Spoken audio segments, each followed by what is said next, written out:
अधूरी पवित्रता।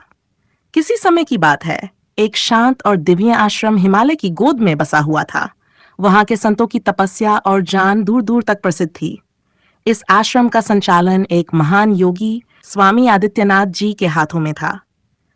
स्वामी आदित्यनाथ ने जीवन भर ब्रह्मचर्य का पालन किया था और सांसारिक मोह माया से दूर रहकर ईश्वर साधना में लीन रहते थे। लेकिन नियति ने कुछ ऐसा खेल रचा कि उनके जीवन की दिशा बदल गई। आश्रम का जीवन। आश्रम में हर दिन वेदों का पाठ होता, शिष्यों को ध्यान और योग सिखाया जाता।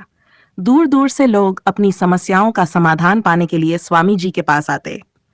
आश्रम के वातावरण में दिव्यता थी, लेकिन इसके पीछे एक गहरी कहानी छुपी थी। कुमारी कन्या का आगमन। एक दिन गांव से एक 26 वर्ष की किशोरी गौरी अपनी माता के साथ आश्रम आई। गौरी अत्यंत सुंदर, कोमल और मासूम थी। उसकी माँ लक्ष्मी विधवा थी और बेटी को संस्कार व शिक्षा दिलाने के लिए आश्रम लाई थी। स्वामी आदित्यनाथ ने गौरी को आश्रम में रहने की अनुमति दे दी। गौरी ने आश्रम में सेवा करना और स्वामी जी से वेदों का ज्ञान प्राप्त करना शुरू कर दिया। गौरी का निश्चल प्रेम। गौरी का मन पूरी तरह से स्वामी जी की ओर आकर्षित हो गया। उसकी आंखों में स्वामी जी के प्रति श्रद्धा और सम्मान के साथ एक अनजाना भाव उमड़ रहा था। उसे यह समझ नहीं आ रहा था कि जो भावना उसके मन में जन्म ले रही थी वह भक्ति थी या कुछ और। स्वामी जी का अंतर्द्वंद्व।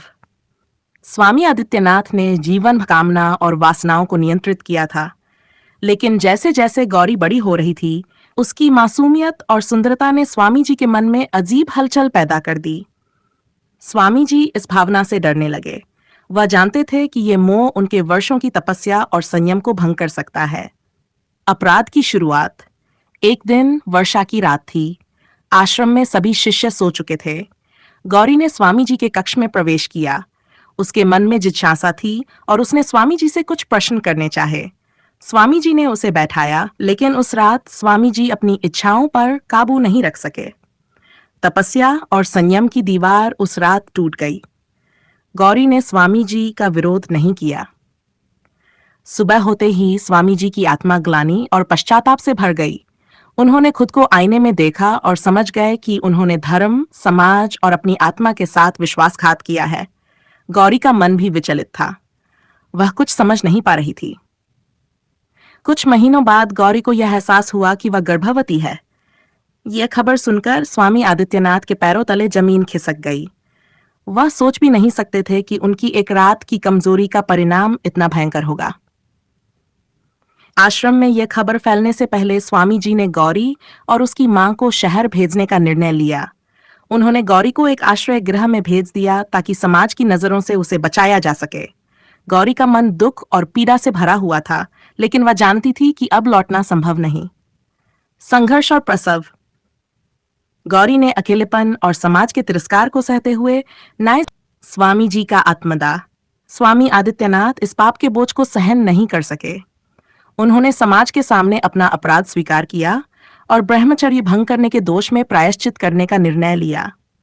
उन्होंने अंततः समाधि लेने का फैसला किया और खुद को तपस्या की आग में झोंक दिया। गौरी और बच्चे का भविष्य। गौरी ने अपने बच्चे को पालने का निर्णय लिया। उसने उसे शिक्षा और संस्कार दिए ताकि वह समाज में सम्मान पा सके। उसने अपने बच्चे को यह सिखाया कि जीवन में गलतियों से सीखना जरूरी है और पवित्रता केवल बाहरी नहीं बल्कि मन की भी होती है। गौरी का पुत्र बड़ा होकर समाज के लिए प्रेरणा बना। उसने अपनी मां और पिता दोनों के जीवन से सीखा कि गलतियां हर इंसान से हो सकती हैं, लेकिन उनका प्रायश्चित और आत्ममूल्यांकन ही वास्तविक मोक्ष की ओर ले जाता है। यह कहानी हमें सिखाती है कि संत और साधु भी इंसान होते हैं और मनुष्य का मन कभी कभी उस मार्ग से भटक जाता है जिस पर वह चलने का संकल्प करता है, लेकिन आत्मज्ञान और प्रायश्चित का मार्ग हमेशा सही राह दिखाता है।